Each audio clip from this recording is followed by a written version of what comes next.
진보당 부대변인 김다은입니다. 오늘 오전 브리핑 3건 시작하도록 하겠습니다. 도넘은 윤심 경우 어디까지 갈 작정인가? 또 과잉 경호 논란입니다. 경찰이 인도에서 피켓 시위를 하는 노동자들에게 대통령 차량 이동 경우에 문제가 생길 수 있으니 자리 이동을 요청했습니다.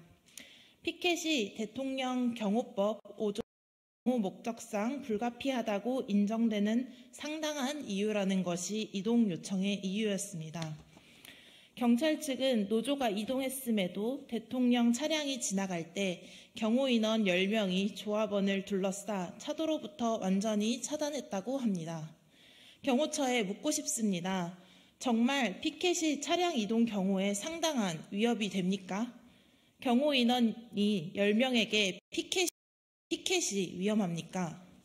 차량으로 지나가는 윤 대통령의 시야에서 시위 모습을 가리기 위한 과잉 경호는 아닙니까? 국정기조를 바꿔야 한다는 말 한마디에 국회의원의 사지를 들어올려 끌어내고 거짓 변명에 사과 한마디 없는 대통령 경호처의 경찰까지 윤심 경호가 도를 넘고 있습니다. 대통령의 시야를 가리고 사지를 들어 끌어낸다고 국민의 입을 막을 수는 없습니다. 지금이라도 과잉 경호 사과하고 국민의 이야기를 들으십시오. 두 번째입니다. 문서 삭제 지시한 정보부장 실형 판결, 이태원 특별법 필요하다는 이태원 참사 관련 총 4건의 정보보고서 삭제를 지시한 혐의로 기소된 전 서울경찰청 부장에게 실형이 내려졌습니다. 이태원 참사와 관련된 첫 선고입니다. 재판부는 이번 선고에서 국민의 안전을 중시하며 향후 비슷한 사고 방지를 위해서라도 진상규명과 책임자 처벌에 사회적 요청을 겸허히 수용해야 한다고 강조했습니다. 참사의 진상은 일부 공직자에게만 있지 않으며 이들의 형사처벌만으로 이뤄질 수 없습니다.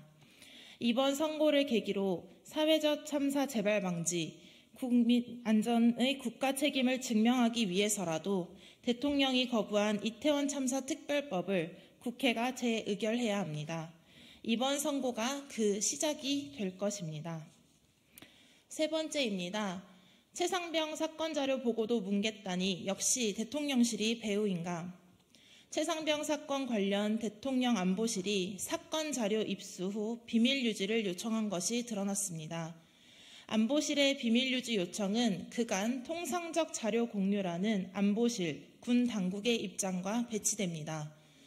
국방부는 작년 8월 사전 자료 전달과 관련해 통상적 자료 공유이며 수사 외압이 아니라고 주장했습니다.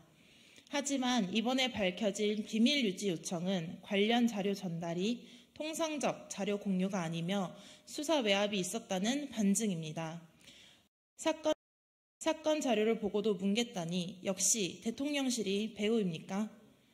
최상병 사망사건과 관련해 군 검찰의 수사 기록 은폐, 불성실 조사, 그리고 국방부 조사본부로의 사건 이관 등과 같은 수사 외압의 증거들이 계속해서 드러나고 있습니다.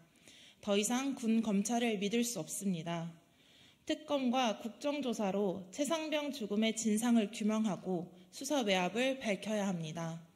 아울러 박정훈 대령과 군인권센터가 제8회 민주주의자 김근태상을 공동 수상했습니다. 박정훈 대령은 수상소감을 통해 절대 꺾이거나 좌절하지 말라는 당부로 알고 겸허히 받겠다. 실체가 규명되어야 하고 책임 있는 자는 응당한 처분을 받는 것이 정의라고 생각합니다. 진심으로 축하드리고 감사하고 진보당 또한 진실규명과 책임자 처벌의 길에 끝까지 함께하겠습니다. 감사합니다.